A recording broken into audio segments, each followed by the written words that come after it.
Imagine this. You're walking through a crowded park on an ordinary afternoon, when suddenly a small voice tugs at your sleeve. You turn around, expecting perhaps a lost child or someone asking for directions, but instead, you see a little girl with wide, teary eyes holding a crumpled piece of paper. And she whispers, barely audible, "Can you read this letter?" At that very moment, your world changes. Because sometimes, the smallest voices carry the heaviest truths. Before I begin, if you love stories that touch the heart and remind us of the goodness in humanity, don't forget to like this video and subscribe to our channel. It helps us share more powerful stories with you. The man she stopped that day was no ordinary man. His name was Alexander Hart, a billionaire known in the world of business as cold, calculating, and impossible to approach. People saw him as ruthless, a man who only cared about profit margins, new acquisitions, and the next big deal. But on the inside, Alexander was a lonely soul.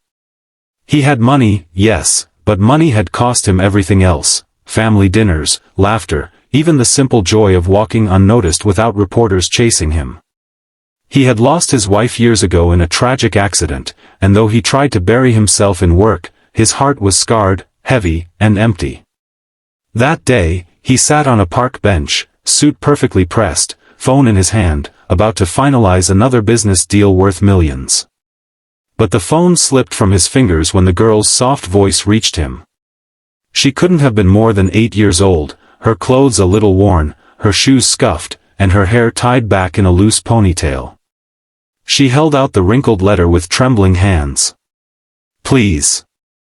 "I don't know what it says," she admitted, her cheeks flushed with embarrassment. Alexander looked at her, puzzled. "Your parents, where are they?" he asked gently. She lowered her eyes and whispered, "It's from my mommy. She wrote it before she went to heaven. I can't read yet, but I want to know what it says." In that moment, Alexander felt his chest tighten. He hadn't expected to be ambushed by something so innocent yet so powerful. He carefully took the paper from her, unfolding it with hands that suddenly shook. The letter was short, written in shaky handwriting, but every word struck like lightning. "My sweet Emily. If you are reading this, it means I couldn't stay with you. But never think you are alone. You are stronger than you know.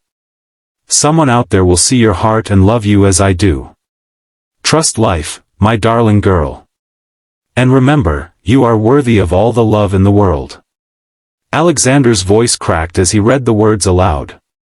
By the end, his vision blurred with tears he hadn't let himself shed in years. Emily looked up at him, eyes wide, searching his face for meaning. "What did Mommy say?" she asked. Alexander tried to steady himself, but his voice was broken when he whispered, "She said you are the bravest girl in the world. And she loves you, more than anything." The girl smiled faintly, holding on to those words like they were oxygen. And in that moment, Alexander realized something he hadn't in decades: money couldn't heal a broken heart, but love could. Over the following weeks, Alexander found himself coming back to that same park, hoping to see Emily again. And every time, there she was, sometimes feeding birds with a stale loaf of bread, sometimes sitting quietly, clutching that same letter as though it were a treasure chest. He learned she lived with her grandmother, who was old and struggling. Life had not been kind to them, they barely managed food, let alone schooling. One afternoon, Emily confided, "I want to learn to read, but Grandma says we can't afford lessons." Something in Alexander broke wide open. For the first time in years, his mind wasn't on stocks or board meetings, it was on this little girl who deserved so much more than the cards life had dealt her.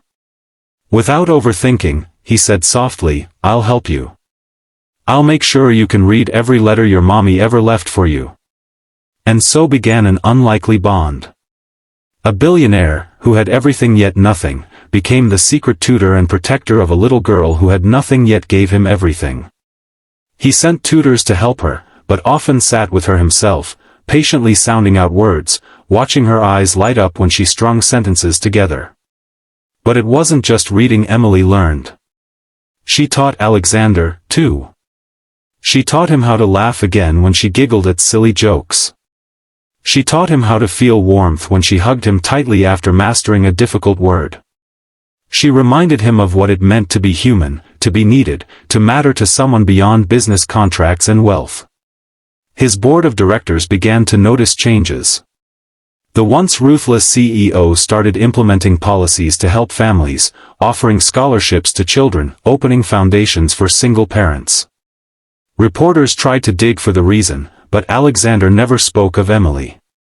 She was his quiet miracle, his secret anchor to a life of meaning. 1 year later, Emily proudly read her mother's letter by herself, her small voice shaking with both pain and triumph. When she finished, Alexander clapped with tears streaming down his face. "You did it," he said. "You made her proud." Emily hugged him tight, whispering, "You're like the daddy I wished for." And though Alexander never tried to replace her mother, he made a silent vow in his heart: Emily would never feel alone again.